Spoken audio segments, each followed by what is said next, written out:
Sean Diddy Combs just dodged the most serious bullets of his life. He walked out of a courtroom acquitted of sex trafficking and racketeering charges that could have buried him for life. But don't be fooled. This isn't the clean exoneration his legal team wants you to believe. This is the story of influence, wealth, a flawed justice system, and a sinister truth hiding in plain sight. Let's break it all down. On July 2, 2025, the verdict came in after 7 weeks of testimony, evidence, and explosive witness accounts. Diddy was found not guilty of racketeering, conspiracy, and sex trafficking, but convicted on 2 lesser counts of transporting women across state lines for prostitution. It sounds like a legal technicality, and to some extent, it is. But the split verdict isn't just strange, it's suspicious. Why did the jury clear him of the most serious charges when dozens of accusers and witnesses painted a horrifying picture of drug-fueled freak-off parties, control, abuse, and systematic grooming?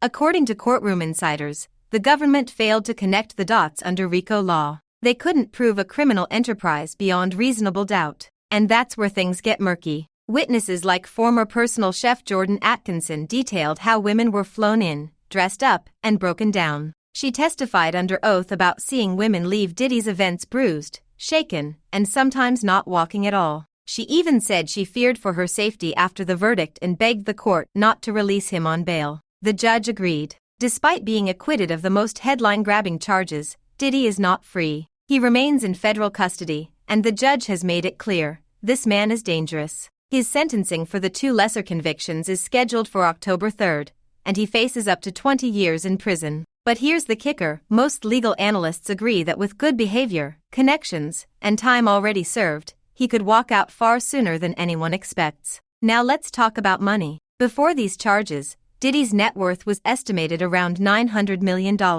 Since then, that's dropped nearly in half. Brand deals have vanished. Sponsors have fled. But because he was acquitted of the racketeering charge, federal prosecutors can't touch most of his empire. The big-dollar houses, the royalties, the holdings in Ciroc and Revolt TV, they re-safe. In other words, Diddy may go to prison, but he won't be broke. He'll still be rich, powerful, and dangerous when he walks out. Social media, however, isn't buying any of it. After the verdict, reactions exploded. "You can do anything if you've got money," said one viral post. Another wrote, "If he wasn't famous, he'd be in prison for life." The public sees this not as justice, but as celebrity privilege in action. And there's more. Several civil lawsuits are still pending. Cassie Ventura, Diddy's ex-girlfriend, already settled privately for a reported $20 million.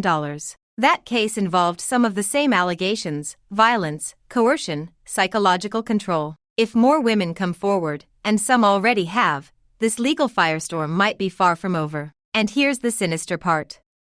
This entire trial has exposed a cultural blind spot. For years, people in Diddy's orbit kept quiet. Assistants, bodyguards, chefs, stylists, they saw the signs, they heard the screams, but the machine kept rolling. Careers were on the line. Money was flowing. Silence was golden. Until it wasn't. Now that silence has cracked. But justice?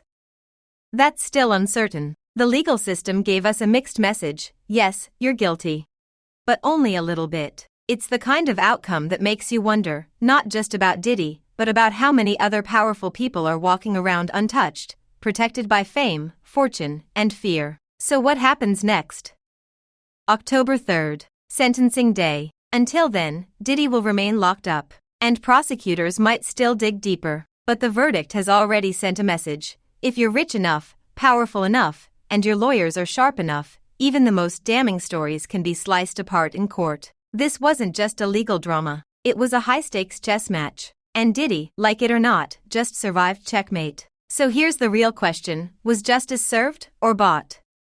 Let me know what you think in the comments. And if you want more no-spin celebrity truth bombs like this, hit that like button, subscribe, and turn on the bell so you don't miss the stories they hope you never hear. Because the truth doesn't whisper, it explodes.